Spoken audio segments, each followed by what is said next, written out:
went to a Knicks game, and I met Mark Jackson. Mark was a rookie with the Knicks, and we kind of hit it off, and so on and so forth, and we became friends. And when Mark got traded from the Knicks, he went to the Clippers, to LA. He didn't want to go by himself, and his wife was traveling, so I went to live with him. So I kind of went out, I quit my job, and he's like, I'll pay you or whatever. And I went out there to live with him, and that's kind of how the whole thing kind of started. It was kind of like a fluke. I wasn't, this wasn't something that I always wanted to do. But how I ended up writing the book, the whole book thing, was after Mark got traded from the Clippers to Indiana, I didn't want to go to Indiana, so I came back to New York. But I had made enough connections where I got a job working with it. It used to be called the WWF. Now you probably know it's WWE, the wrestling. Right. And they had a music division, so I started working for the music division. And from there, I went to a management company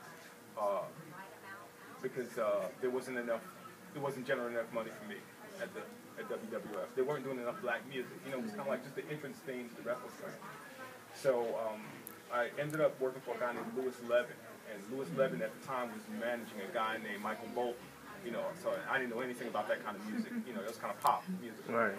But the same week I came, Luther Vandross came in. And about 2 weeks after Luther Vandross came, Michael Jackson came in. And it just got crazy. I went from one extreme to the other.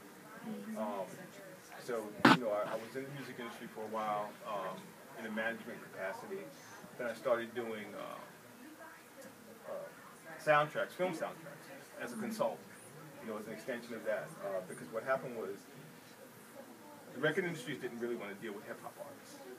Like if you were doing a film and you wanted Fabulous on your soundtrack, the A&Rs did not want to deal with trying to get these guys in the studio and whatever. So they would hire somebody who they thought could be the liaison between the two. So I started doing that. So as the digital age started to come around, there was less and less opportunities in film soundtracks. I don't know if you noticed, but now you hardly hear about it anymore. You don't hear about anybody doing a soundtrack. So at that point, I decided I wanted to get into television.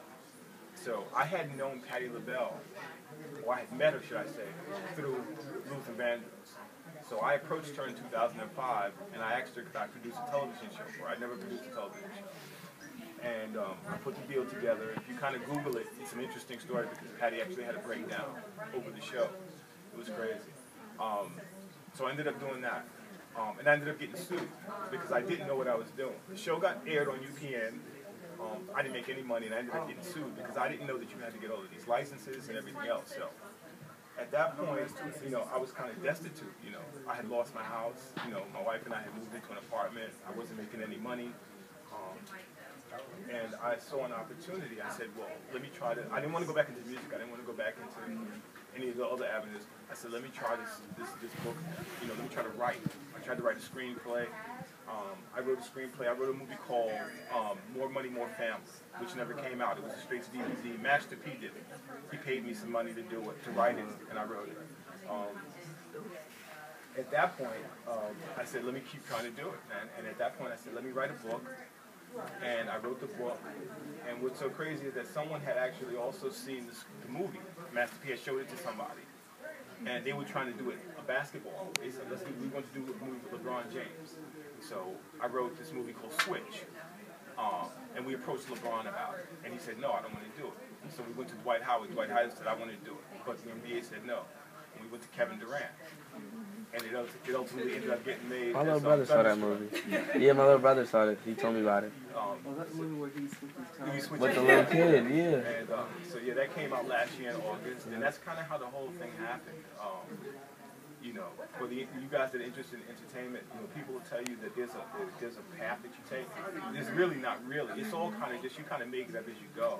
I mean, you have a blueprint in your head of where you want to go, but it's an open field.